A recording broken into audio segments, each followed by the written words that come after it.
कक्षा 10वीं के छात्रों के लिए लेकर आया हूँ त्रैमासिक परीक्षा 2024-25 का कक्षा 10वीं का विषय विज्ञान का पेपर, जो कि आपका 20 सितंबर को होना है। 100% सेट ए रियल पेपर है दोस्तों, यही आपका पेपर आएगा। इसमें आपको 20 अंकों का माफ कीजिए, ये आपका 75 अंकों का प्रश्न पत्र रहेगा और इसमें 3 घंटे का समय रहेगा। निर्देश सभी प्रश्न हल करना अनिवार्य रहेंगे।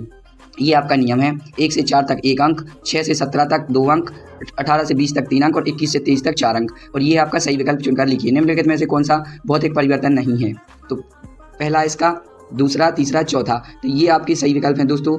इसका राइट आंसर जो हो जाएगा दोस्तों, निम्नलिखित में से कौन सा भौतिक परिवर्तन नहीं है? तो इसका राइट आंसर ऑप्शन बा एलपीजी का दहन, भौतिक परिवर्तन नहीं होता है। नेक्स्ट, जटिल पदार्थों का सरल पदार्थों में तोड़ने के लिए प्रयुक्त जैविक उत्प्रेरक। ऑप्शन आ विटामिन, ऑप्शन बा मिनरल, ऑप्शन सा एंजाइम, ऑप्शन दा हार्मोन। इसका राइट आंसर हो जाएगा ऑप्शन नंबर सा एंजाइम। नेक्स्ट, इसका समतल दर्पण की फोकस दूरी है अनंत 2 सेंटीमीटर, 1 सेंटीमीटर, ऋण 1 सेंटीमीटर। तो जो समतल दर्पण की फोकस की दूरी है वो है अनंत। नेक्स्ट, इसका टमाटर में कौन सा अम्ल उपस्थित होता है? एसिटिक अम्ल, साइट्रिक अम्ल, ऑस्कोर्टिक अम्ल या टार्टरिक अम्ल। तो जो टमाटर में अम्ल होता है वो होता है एसिटिक अम्ल। अब चलते हैं, 2 अम्ल होते हैं, एसिटिक और अक्जोटिक अम्ल। अब चलते हैं नेक्स्ट, प्रकाश के विश्लेषण का से प्राप्त 7 रंगों का समूह को कहते हैं? प्रतिबिंब, स्पेक्ट्रम, छाया, इनमें से कोई नहीं। जी हाँ, जो 7 रंगों का दिखता है उसको हम कहते हैं स्पेक्ट्रम। अब चलते हैं नेक्स्ट, निम्नलिखित में से कौन सा आहार श्रृंखला का निर्माण करते हैं? ऑप्शन आ घास, गेहूँ, धान, आम, घास, बकरी तथा मानव, बकरी, गाय तथा हाथी, घास, मछली तथा बकरी। जी हाँ, तो जो आहार श्रृंखला का निर्माण करते हैं उसका राइट आंसर है ऑप्शन नंबर बा घास, बकरी तथा मानव। तो ये थे आपकी सही विकल्प दोस्तों।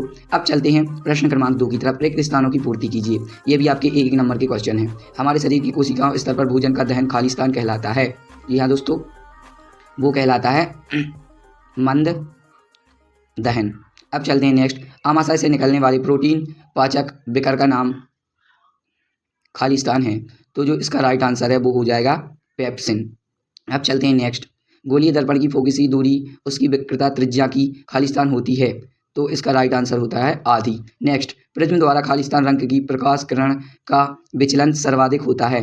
तो इसका राइट आंसर हो जाएगा दोस्तों बैगनी। जी हाँ दोस्तों, बैगनी। अब चलते हैं नेक्स्ट, सोडियम हाइड्रोजन कार्बोनाइड का सामान्य नाम खालिस्तान है। तो इसका राइट आंसर हो जाएगा दोस्तों, जो सोडियम हाइड्रोजन कार्बोनाइड है उसका सामान्य नाम हो जाएगा आपका, होता है बेकिंग सोडा। अब चलते हैं दोस्तों नेक्स्ट, ओजोन परत को हानि पहुंचाने वाला रसायन खालिस्तान है। तो इसका राइट आंसर है CFC। ये आप ओजोन परत को हानि पहुंचाने वाला रसायन है। तो ये थे दोस्तों आपके खालिस्तान 1 नंबर के। अब चलते हैं नेक्स्ट क्वेश्चन की तरफ। प्रश्न क्रमांक 3, सही जोड़ी बनाकर लिखिए। ऑप्शन आ स्तंभ, बा स्तंभ, बा। अब चलते हैं, पहले का राइट आंसर हो जाएगा ऋणात्मक, दूसरे का आपका राइट आंसर हो जाएगा चेहरा देखने के लिए, तीसरे का आपका राइट आंसर हो जाएगा आकाश का नीला रंग, इंद्र प्रकरण, और चौथे का इसका राइट आंसर हो जाएगा आपका इंद्रधनुष। 5वें का राइट आंसर हो जाएगा आपका कम प्रकाश में धुंधला दिखना। 6वें का राइट आंसर हो जाएगा आपका वायुमंडलीय अपवर्तन। तो ये थी आपकी सही जोड़ी। ये भी आप रट लीजिए, 100% यही पेपर आपको देखने को मिलेगा 20 सितंबर को कक्षा 10वीं का विषय विज्ञान का पेपर है। अब चलते हैं, एक शब्द एक वाक्य में उत्तर दीजिए। प्रश्न क्रमांक 4 की तरफ, लोहे की वस्तुओं पर पेंट क्यों करते हैं? तो इसका राइट आंसर है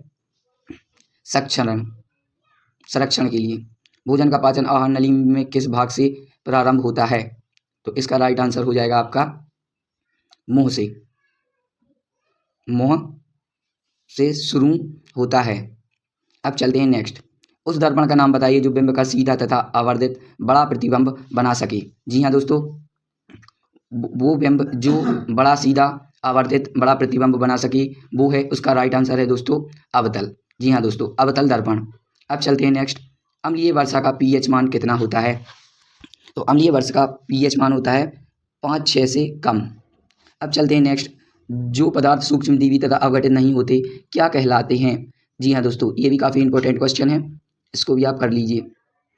अवैजिक, अजैविक, निम्नीकरण, करणीय। तो ये हो जाएगा। अब चलते हैं लास्ट, मछलियों के हृदय में कितने कक्ष होते हैं? तो 2। अब चलते हैं प्रश्न क्रमांक 5 की तरफ। सत असत चयन करके लिखिए। ये भी आपके 1 नंबर के हैं। बुझे हुए चूने का सूत्र CO3 होता है, ये हो गया आपका असत। दूसरा है प्रकाश संश्लेषण की क्रिया पौधे में गोलियम में पूर्ण होती है, ये भी असत। संवेदी न्यूटन मेरुरज्जु में आवेग पेशियां तक पहुंचाती हैं, ये भी असत। लिटमस एक प्राकृतिक अम्ल क्षार सूचक है, सही है। जो पदार्थ ऑक्सीजन हो जाते हैं वो ऑक्सीकारक उपचारक कहलाते हैं, ये भी गलत। और मनुष्य में दोहरा परिसंचरण होता है, सही। ये आपका चौथा और छठवां सही है और बाकी आपके सारे गलत हैं। अब चलते हैं प्रश्न क्रमांक 6 की तरफ। ऊष्माशोषी अभिक्रिया किसे कहते हैं, उदाहरण सहित लिखिए। अथवा रेड क्रॉस अभिक्रिया किसे कहते हैं, उदाहरण सहित लिखिए। ये आपका 2 नंबर का क्वेश्चन है दोस्तों। अब चलते हैं नेक्स्ट। 8 आलू चिप्स पैकेट नाइट्रोजन प्रभावित क्यों किया जाता है, वायु में जलने वाले मैग्नीशियम रिबन साफ क्यों किया जाता है। 9 उदासीकरण अभिक्रिया उदाहरण परिभाषित कीजिए। अम्ल जलीय विद्युत का जल चालन क्यों करता है। 10 एटीपी का पूरा नाम बताइए। भोजन के पाचन लार की भूमिका क्या है। 11वां अवतल दर्पण के 2 अनुप्रयोग, वास्तविक प्रतिबिंब, आभासी प्रतिबिंब। नेक्स्ट 12वां है खाद्य श्रृंखला, खाद्य जल में 2 अंतर लिखिए। ओजोन परत का संरक्षण क्यों आवश्यक है, ये आपके 2 नंबर के हैं।